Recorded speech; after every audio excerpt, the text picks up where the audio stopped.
အားလုံးပဲမင်္ဂလာပါဆရာကတော့ငိမ်း Engineering Academy ဟမှဆရာဦးငိမ်းချမ်းပဲဖြစ်ပါတယ်ဆရာဒီနေ့ရှင်းပြခြင်းတဲ့အကြောင်းအရာလေးကတော့ Grade 12 English မှာပါတယ် Unit 2 Key to Happiness ဆိုတဲ့အကြောင်းအရာလေးပဲဖြစ်ပါတယ်အဲ့တော့အကြောင်းအရာလေးမစခင်မှာဆရာတို့ကဒီသူ့စီမှာပါတယ်ဆရာတို့ဒီ pre-reading ပေါ့နော်အဲ့ဒါလေးတစ်ခုကိုအရင်ဆရာတို့ဖတ်ကြည့်ရအောင်အဲ့တော့ When do you usually feel happy? When do you usually do if you are happy? When do you if you are unhappy or if you are not in a good mood? အဲ့တော့နံပါတ်1မိကုန်းကဘာကိုပြောတာလဲဆိုလို့ရှိရင် When do you usually feel happy? နော်မင်းအမြဲတမ်းပျော်ရွှင်နိုင်သလားတဲ့နော်နောက်တစ်ခုက What do you usually do if you are happy? ကဲလို့မင်းပျော်တယ်ဆိုလို့ရှိရင်ဘာလုပ်တယ်လဲတဲ့နောက်က When do you do ဘယ်ဘာလုပ်လဲတဲ့ if you are unhappy ကိုမပျော်ခြင်းဘူးနောက်တော့မှ if you are not in a good mood เนาะကောင်းဖို့နဲ့အနေထားမှာမရှိနေဘူးဆိုလို့ရှိရင်ရောဘာလုပ်လဲပေါ့နော်ဒါတော့တယောက်နဲ့တယောက်နဲ့ကအခြေအနေချင်းကမတူနိုင်တာဖြစ်တဲ့အတွက်ခံစားတတ်ခြင်းဖြည့်ခြင်းကတော့မတူဘူးပေါ့နော်ဒါလေးကိုတော့ကွက်ကိုပဲပြန်စမ်းစစ်ကြည့်ဖို့လိုမှာပေါ့အဲ့ဒါစရုပ်ဒီကဒါကတော့ဒါလေးကတော့ pre-reading ပဲဖြစ်တယ်ပေါ့နော်ဒါဆိုလို့ရှိရင်စရုပ်ဖတ်ကြည့်အောင် if you are asked the question what is happiness then what will be your answer အဲ့တော့ကျန် what is happiness တဲ့နော်မင်းတို့ပျော်ရွှင်ခြင်းကဘာလို့ဆိုလိုတာလဲတဲ့နော်ပျော်ရွှင်ခြင်းကဒါဘာလို့ဆိုလိုတာလဲ now then what would be your answer အဲ့ဒါမင်းဖြစ်ရောဘာဖြစ်မလဲတဲ့ဒါကကွက်ကိုဒါဒီဘက်စာပိုက်ထဲမှာပါတဲ့မေခွန်းလေးကိုကွက်ကိုပြန်မှဖြည့်ကြည့်လို့ရတာပေါ့နော်ဒါဆိုလို့ရှိရင်ပြောပြီး it may be hard for to come up with a clear cut answer အဲ့တော့ clear cut answer ဆိုတာပါရှင်းလင်းသိကြတဲ့အဖြေပေးနိုင်ဖို့အတွက်ဆိုလို့ရှိရင်တော့နည်းနည်းခက်ခဲတော့ရှိမှာပေါ့နော်ပျော်ရွှင်ခြင်းရပါဟောပြောတာလေပျော်တာကကြောင်းတော့ကပျော်ရွှင်ခြင်းကမတူနိုင်ဘူးလေနော်မတူနိုင်ဘူးဆိုတော့ဘာလို့ရှင်အဲ့တော့ကွာပြောစရာတော့ခက်တယ်ဟာအချိန်နေနဲ့အချိန်ကမူတည်ပြီးမှအဖြေတွေကလည်းအမျိုးမျိုးပြောင်းလဲသွားနိုင်တယ်ပြောင်းလဲသွားနိုင်တာဖြစ်တဲ့အတွက်ဒါဆိုလို့ရှိရင်တော့ဟာပျော်ရွှင်ခြင်းကဘာလဲဆိုတဲ့ဟာကိုနဲ့ဖြေဖို့အတွက်ပြောမယ်ဆိုရှင်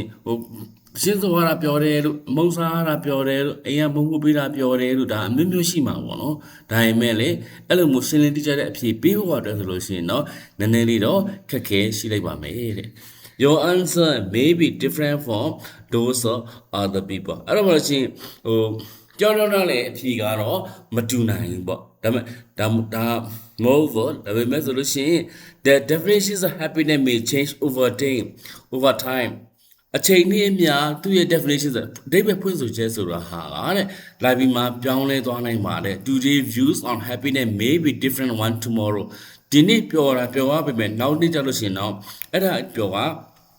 ဟုတ်ချင်မှလည်းဟုတ်မယ်ပေါ့နော်ဒါ Thus happiness is a difficult concept to measure because it is not constant အဲ့တော့ဘာလဲဆိုရှင်happiness ဆိုတဲ့ဥစ္စာပျော်ရွှင်ခြင်းဆိုတဲ့ဥစ္စာကတဲ့ဘာလဲတိုင်းတာဖို့တဲ့တော့နည်းနည်းခက်ခဲပါတယ်ဘာဖြစ်လို့လဲဆိုလို့ရှင် constant သတ်မှတ်တယ်မဟုတ်လို့ပါတဲ့နော်အဲ့တော့နောက်တစ်ခုက according to the Merriam-Webster dictionary နော်2016မှာထုတ်ခဲ့လိုက်တဲ့ Merriam-Webster dictionary ထဲကဆိုလို့ရှိရင်တဲ့သူပြောပါတယ် happiness နော်ပျော်ရွှင်ခြင်းဆိုတဲ့ဥစ္စာကတဲ့ mean a state of well-being contentment နော် well-being ဆိုရောက်ရည်တည်နေခြင်းနဲ့containment ဆိုတာကဘာလဲဆိုရှင် containment ဆိုရောက်ရည်တည်နေတာပေါ့နော်ပြီးလို့ရှိရင် well-being ကောင်းမွန်စွာနေထိုင်တဲ့ဟာကိုပြောတာပါပြီးတော့မှ psychologically စိတ်ပညာသဘောတရားအရဆိုလို့ရှိရင်နော် when you are in peaceful state mind or when you have no stressful နော် you are in peaceful state နော်ကိုကငြိမ်းချမ်းအေးဆေးနေတဲ့ချိန်မှာရှင်ကိုယ့်ရဲ့စိတ်ထဲမှာငြိမ်းချမ်းနေတဲ့ဟာဒါမှမဟုတ်ဘာ stress မှမရှိတဲ့ဟာမျိုးဆိုလို့ရှိရင်နော်you are most likely to feel relaxed and happy နော် relax ဆိုအနားယူပန်းဖြစ်တဲ့ပျော်ရွှင်မှုကိုရနိုင်ပါတယ်တဲ့ပြန်ပြောကြည့်မယ်ဆိုလို့ရှိရင်ဆိုတော့စိတ်ပညာသဘောတရားအရာနော်ကိုကငြိမ်းချမ်းအေးဆေးနေတဲ့ချိန်ကိုယ်စီမှာဘာဖိအားဘာ stress မှမရှိတဲ့အချိန်အားဆိုလို့ရှိရင်ကိုကအေးဆေးနဲ့ပျော်ရွှင်နေထိုင်တဲ့အနေအထားမှာရှိပါတယ်တဲ့ whatever you are a student နော်ကျောင်းကျောင်းနဲ့မတူလေ you are a student ကျောင်းသားဖြစ်ရင်လည်းဖြစ်နေမယ် worker အလုပ်သမားဖြစ်ရင်ဖြစ်နေမယ် housewife အိမ်ရှင်မဖြစ်ရင်လည်းဖြစ်နေမယ် pensioner ပြင်ဆင်စားဖြစ်နေမယ် happiness means a better quality of life နော်ဒီနေရာမှာဆိုလို့ရှိရင်ဒီ happiness ဆိုတာကဘာလို့ရှိရင်ကိုကဘာလဲဆိုလို့ရှိရင်ဒီကိုယ့်ရဲ့အရေးအသွေးကိုပဲလာပြီးမှ better quality လာဆိုရှိကိုကပုံမှုကကောင်းမွန်စွာနေထိုင်နိုင်တဲ့အနေအထားရှိတာကိုပြောလို့ရတာပေါ့ဟုတ်လားဒါဆိုလို့ရှိရင်ဇတို့ကဒီနေရာမှာဇတို့ initial words တွေဇတို့ကြည့်လိုက်ရအောင်နော်အဲ့ဒီ initial words ကဘာဖြစ်နိုင်လဲပေါ့နော်ဒါကြည့်မယ်ဆို definition နော်အဓိပ္ပာယ်ဖွင့်ဆိုချက်နောက်တော့ဘာရှိမလဲဆိုရှင် different and concept ဆိုတော့ဥစားကဒီ user ပေါ့နော် user ဘာလို့ရှင်သူက measure တိုင်းတာလို့ရတဲ့ဥစားကိုပြောတာပါနော် it's not constant တသက်မှတ်တယ်မဟုတ် constant ဆိုတာကရှင်မင်းတို့ physics မှာဆိုရင်တော့ constant speed လို့ constant acceleration လို့ constant velocity လို့ပြောတယ်လေအဲ့မှာဆိုရှင်တော့ငြိမ်နေတဲ့အစဉ်အမြဲလို့ပြောတာပေါ့နော်ဒါပေမဲ့ဒီနေရာမှာကတော့တသက်မှတ်တယ်လို့ပြောလို့အဓိပ္ပာယ်ပို့ပြလို့ရမှာမယ်နောက်က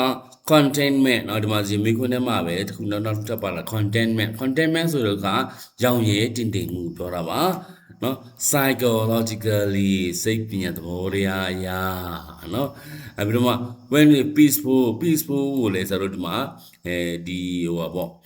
initial word ဆက်ထည့်ပေးလိုက်မယ်เนาะသူကဘာလဲဆိုလို့ရှိရင်ငြိမ်ချမ်းနေထိုင်တဲ့အချိန် stressful ဆိုလို့ဥစားကဘာရှင်ဟိုဒီစိတ်ဖိအားတွေနဲ့ပြည့်နေတဲ့စိတ်ဖိအားနဲ့ပြည့်နေတော့လို့ adjective ကိုเนาะစိတ်ဖိအားနဲ့ပြည့်နေတော့လို့ဒီလိုပြန်ရပါမယ်နောက်တစ်ခုက relax အနားယူပန်းဖြစ်နေတာလို့ပြောတာနောက်ပြီးလို့ရှင် whatever student what a housewife ဆိုတာဘာလို့ရှိအိမ်ရှင်မကိုပြောတာပါတော့ pensioner ဆိုတာကပင်စင်စားကိုပြောတာပါเนาะအဲ့တော့ဒီအခုဇာတ်ဒီအခုကဘာပြောလဲဆိုလို့ရှိရင်ဒီ grade 12 English unit 2 key to happiness မှာပါတယ်ပထမစာပိုင်းတစ်ပိုင်းကိုဆရာရှင်းပြပေးပြီးသွားပါပြီနောက်သူ့ထဲမှာပါတဲ့ initial words တွေအကြောင်းကိုလည်းဆရာရှင်းပြပေးပြီးသွားပါပြီနောက်နေ့ကြောက်လို့ရှိရင်လည်းဆရာကဒီသူ့စီမှာပါတဲ့အချက်10ချက်ပေါ့နော်ပျော်ရွှင်စွာနေထိုင်နိုင်တဲ့အချက်10ချက်ကိုစက်ပြီးမှဆရာရှင်းပြပေးသွားအောင်ပါအဲကြောင့်မို့ဆရာ channel လေးကို like and subscribe လုပ်ပေးထားဖို့မေတ္တာရပ်ခံပါတယ်အားလုံးစိတ်ချမ်းသာခြင်းကိုယ်ကျန်းမာခြင်းများနဲ့ပြည့်စုံကြပါစေ